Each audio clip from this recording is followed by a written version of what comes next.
you're on a team with a head coach who has gone through a lot.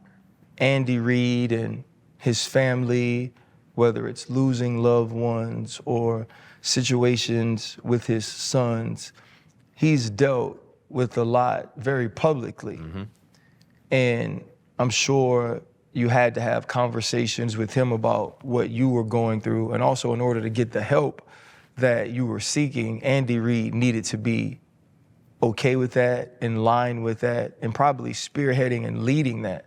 What are some of the conversations you and Andy had when it came to you getting the treatment you needed to recover? Honestly, man, our strongest conversation probably went along right after camp this year. You know, I go through the draft process and the combine interviews, and I literally interviewed with all 32 teams, and they all asked the same question. That 15 minutes on the clock was literally me telling a story, reverse, just going over the same things and going through my past traumas with every team, just so honestly they could just kind of be in my business. That was a huge story, and the thing that shocked me the most about when I went in with the Chiefs was, at the time, the offensive coordinator, Eric Bieniemy, I sat down and he was like, look, we know about the story, we good. And then Coach Reid just kind of sat there and just kind of like sat back in his chair and was like, what story are we talking about? He didn't know at all. I mean, I literally looked at him in his eye the whole time, not even looking at anybody else in that room. And I remember telling him that. And he gave me one of the biggest hugs that I've had in a while.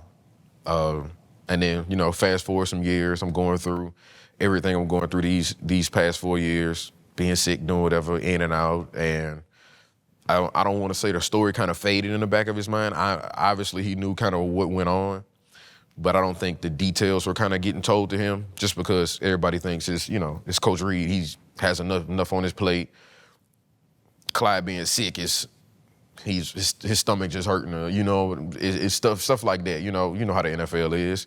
I think the thing that kind of triggered him the most was this past camp, and I was rolling the first few weeks, just doing everything I needed to do, and I say that last week I had a bad episode. I was in my room and just couldn't stop throwing up. They ended up taking me to whatever the nearest hospital was, and I was in there for like 4 or 5 days. I got down to like 180 pounds, small, couldn't eat, to me, same old thing, same old routine. They're gonna do whatever they're gonna do, and then at some point I'm gonna get up out of here and I'm gonna be able to go back. They were having meetings, they still having meetings, still in camp, and I'm hopping on my iPad, getting meetings, like kind of FaceTime in. And then Coach Reid kind of leaned into the camera, just like, oh, what's up, dude? Then I was in a hospital bed with all this stuff hooked up on me. He just was like, I didn't know it was that bad every time that they was telling me you were sick. I'm just thinking, you probably at the crib, tucked in bed, do whatever, and you just sick. He didn't think it was to the extent of Clyde has to get almost pretty much hospitalized and revived every time he has one of these episodes. And then he comes back in the building smiling, cracking jokes, and all these other things like nothing ever happened. And I think that's what kind of pushed the NFI deal before the season started. He was like, we sitting here just not necessarily not doing anything, but in the position that we in, let's get him as much help as we possibly can.